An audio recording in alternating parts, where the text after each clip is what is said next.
¿Ha escuchado usted hablar de los Nicolaitas? ¿Alguna vez le han enseñado en una escuela dominical acerca de estas personas o grupo o seguidores de la enseñanza de los Nicolaitas? Tal vez no sea así, o posiblemente le han enseñado algo que no es el contexto bíblico de lo que verdaderamente significa ser un Nicolaita o ser un seguidor de la enseñanza de los Nicolaitas. Pero para poder introducir el tema de los Nicolaitas, debemos definir primeramente el significado de esta palabra, la cual se encuentra solamente en 2 versículos del Nuevo Pacto. Ambos versículos se encuentran en Apocalipsis. Y es de hecho el mismo Señor Jesucristo quien menciona a un grupo, los Nicolaitas, en Apocalipsis 2:6 y en el versículo 15 del mismo capítulo 2.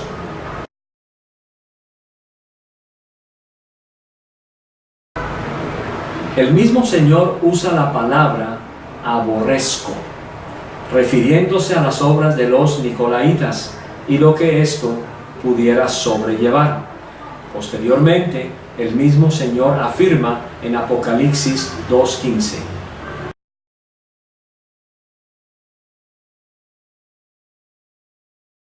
De solamente estos 2 versículos podemos inferir por las palabras del mismo Señor Jesucristo que Él aborrecía la obra de los Nicolaitas y las consideraba como doctrina.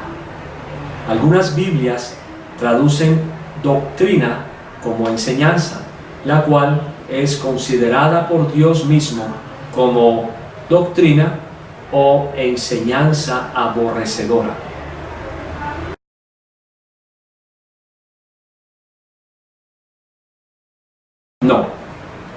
No es cierto que este grupo de los Nicolaitas tomara el nombre por Nicolás, un diácono de la iglesia neotestamentaria.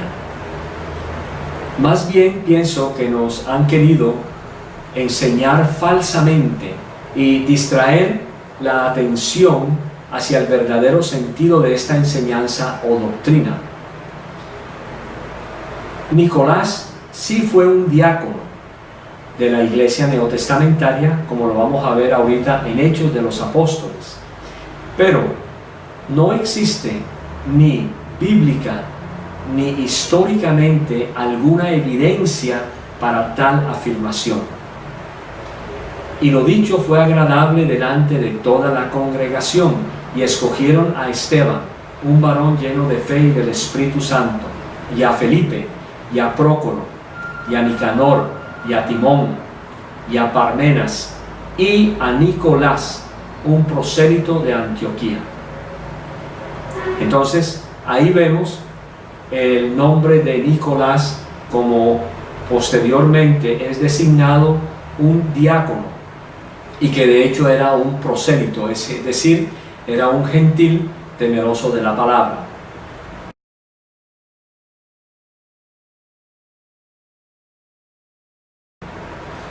La palabra Nicolaitas realmente está compuesta de 2 palabras y son 2 raíces griegas. La primera es Nico, que es dominar, y Laos, que es pueblo. Es decir, se refiere principalmente al dominio sobre el pueblo.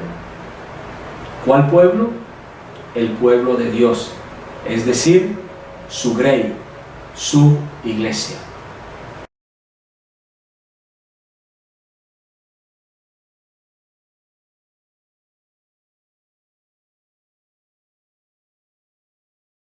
A un entendedor, pocas palabras realmente.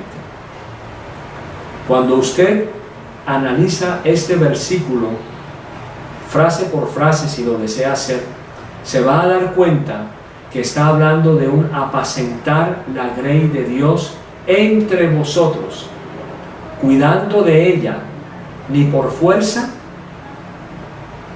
sino simplemente en forma voluntaria.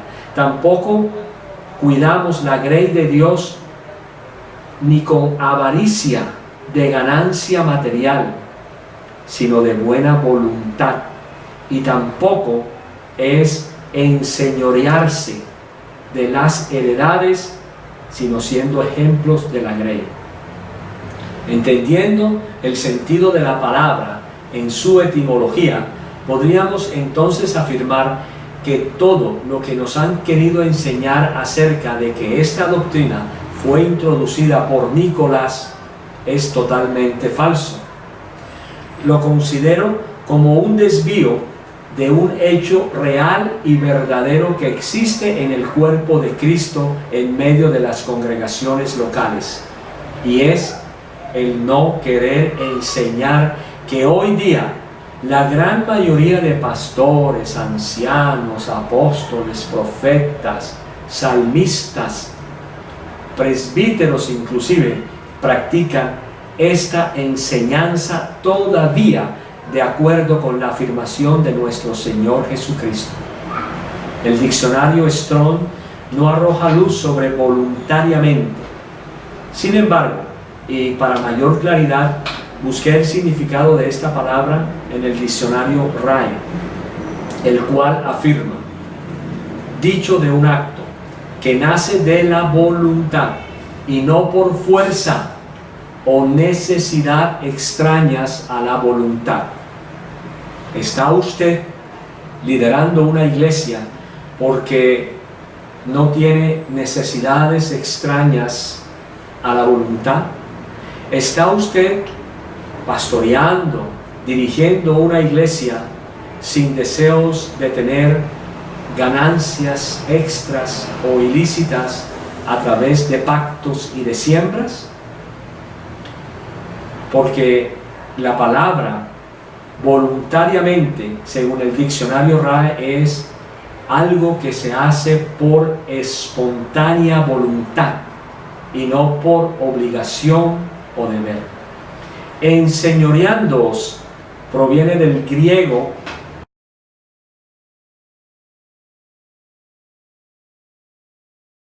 y es traducido al español como enseñorearse contra.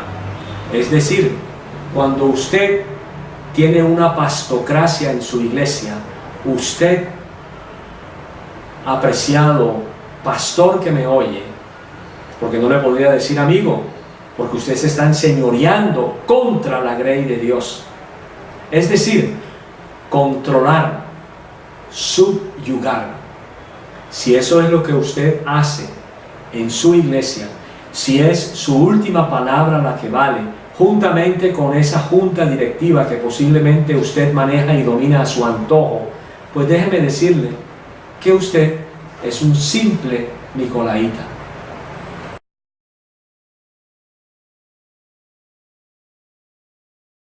Y finalmente tenemos la palabra heredades.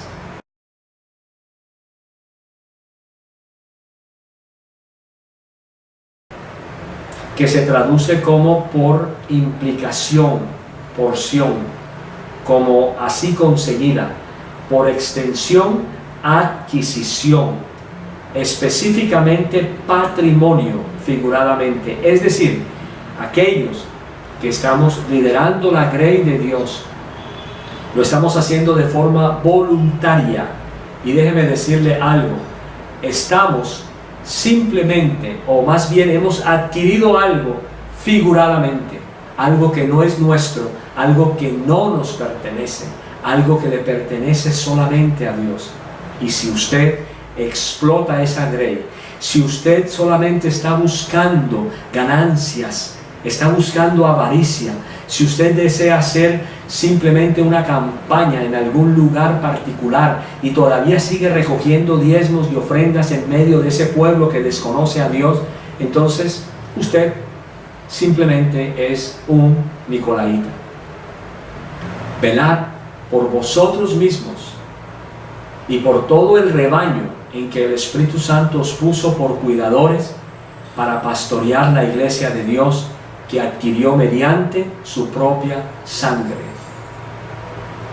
El Señor nos puso a nosotros como cuidadores para pastorear la iglesia de Dios, pero es de Él, no es nuestra, porque Él la adquirió con su propia sangre.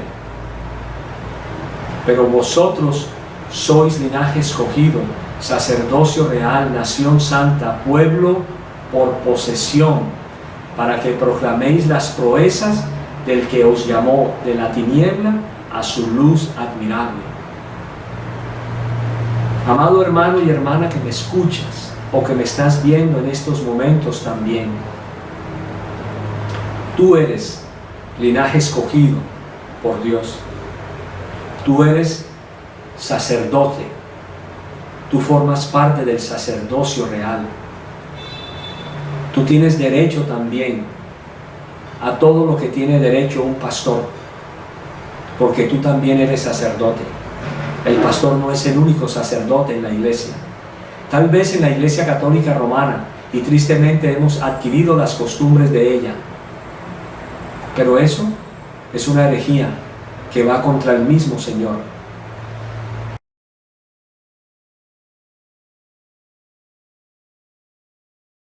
Ahora a esta enseñanza le voy a dar un giro de 180 grados con una sola intención. En la palabra de Dios, en Apocalipsis, en Hechos de los Apóstoles y en Primera de Pedro, estábamos hablando acerca de los Nicolaitas y acerca del trabajo al cual el Señor nos ha llamado para ejercer sobre su iglesia, sobre la congregación local. Pero la razón de este giro es simple. Si usted ha leído algo de la historia de la iglesia cristiana después de la muerte de los apóstoles, habrá notado que aún algunos de los eruditos cristianos usan el término padres de la iglesia, aún en contravía de lo que el mismo Señor Jesús enseña.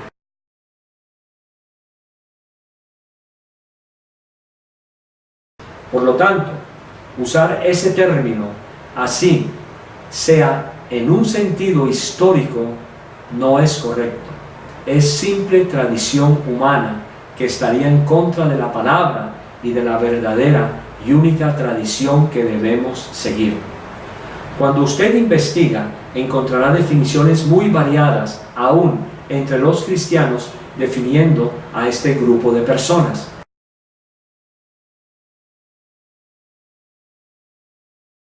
Los padres de la iglesia son grandes cristianos de los 8 primeros siglos después de Cristo, distinguidos por sus enseñanzas coherentes con su vida, que contribuyeron a edificar la iglesia en sus estructuras primordiales.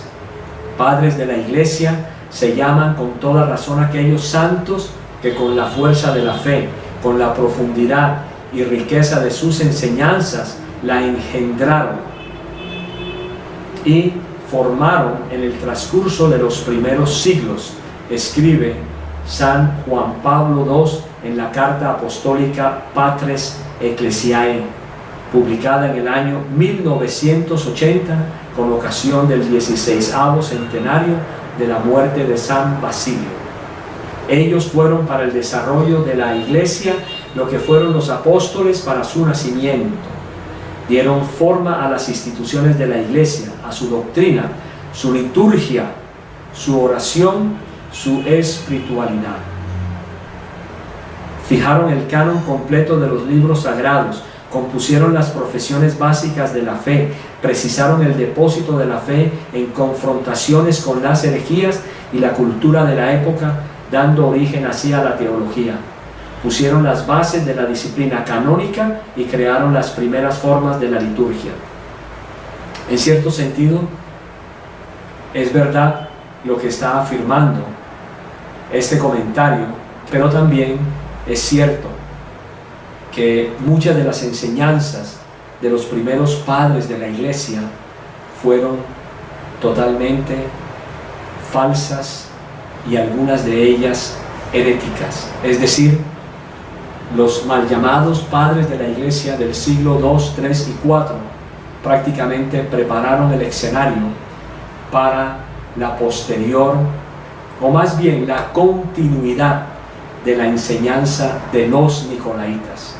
Hoy en día esa costumbre, o más bien esa doctrina o enseñanza, no se ha perdido en nuestras iglesias. Hoy en día el pastor sigue siendo el jefe de la grey. El pastor es quien determina lo que se ha de hacer y cómo se ha de hacer. Aunque se mencione el Espíritu Santo de Dios, es totalmente falso. Es cierto que para nosotros los cristianos no deberán ser reconocidos estos hombres como padres de la iglesia. Es mi opinión muy personal.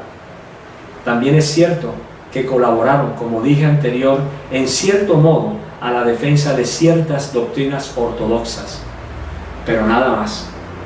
Tristemente, introdujeron y prepararon después de la muerte de los apóstoles el terreno que serviría para establecer la Iglesia Católica Romana. Estos mal llamados padres de la Iglesia por algunos cristianos, con gran sutileza, modificaron la función del obispo. Sí, así como lo escucha, modificaron la función del obispo después de la muerte de los apóstoles y discípulos del Señor en el siglo II. Es decir, a partir del siglo II se perdió el verdadero concepto de iglesia neotestamentaria. También le dio el paso a lo que posteriormente llamaríamos el cura católico, además de enseñar otras doctrinas que se alejaron de la ortodoxia bíblica, preparando así el terreno para que la misma tradición de ellos reemplazara la palabra de Dios. Y más de 11 siglos después se establece el pastor protestante, desplazando así al Espíritu Santo de la dirección orgánica, funcional de la Iglesia.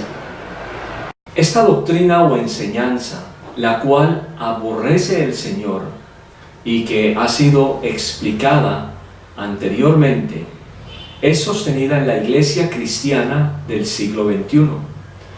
Los nicolaitas y sus seguidores siguen dividiendo una hermandad inicialmente igualitaria, como afirma la misma palabra en Mateo 23:8. Pero vosotros no seáis llamados rabí, porque uno solo es vuestro maestro, y todos vosotros sois hermanos. Hoy estamos separados entre clérigos y laicos, entre púlpito y asientos, en activos y pasivos, condenándolos para siempre a la agotadora inactividad del confinamiento religioso. De esta manera, Satanás priva al creyente de su participación activa para edificación mutua y en consecuencia lo aleja de su crecimiento y fortalecimiento.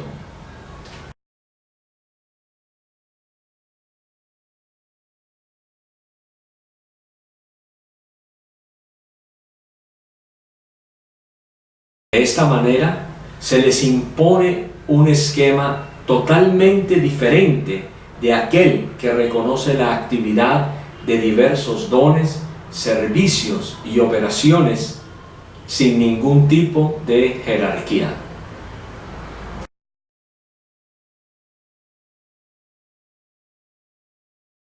El anhelo por figurar entre los demás, el anhelo por tener dominio sobre los demás, no el de cuidar de los demás, como afirma 1 Timoteo 3:1, constituye una tendencia congénita a nuestra naturaleza caída.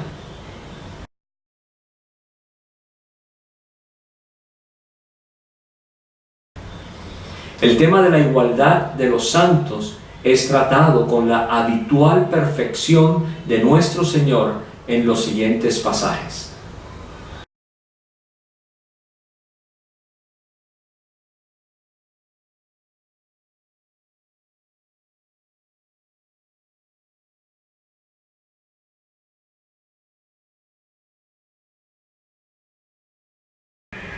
El concepto de una jerarquía eclesial es totalmente ajeno a la esencia de las enseñanzas del Nuevo Pacto, que la ni siquiera Reforma protestante pudo abolir.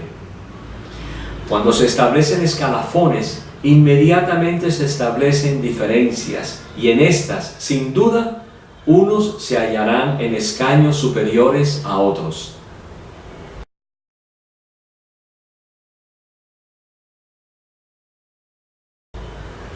Las palabras de Pablo y Pedro iniciaron su cumplimiento inmediatamente después de su partida. Yo sé que después de mi partida entrarán entre vosotros lobos feroces que no perdonan al rebaño, y de entre vosotros mismos se levantarán varones que hablan perversidades para arrastrar a los discípulos tras sí. Yo también procuraré con diligencia que después de mi partida hagáis en todo momento memoria de estas cosas. Y por no estar ellos debidamente atentos a la antorcha, el ángel de luz con sus apóstoles y servidores ofuscó, y aún lo hace, la voluntad del creyente, y así la propuesta rechazada en Éfeso llegó a ser en Pérgamo una doctrina sostenida y transmitida tristemente en la iglesia cristiana hasta nuestros días.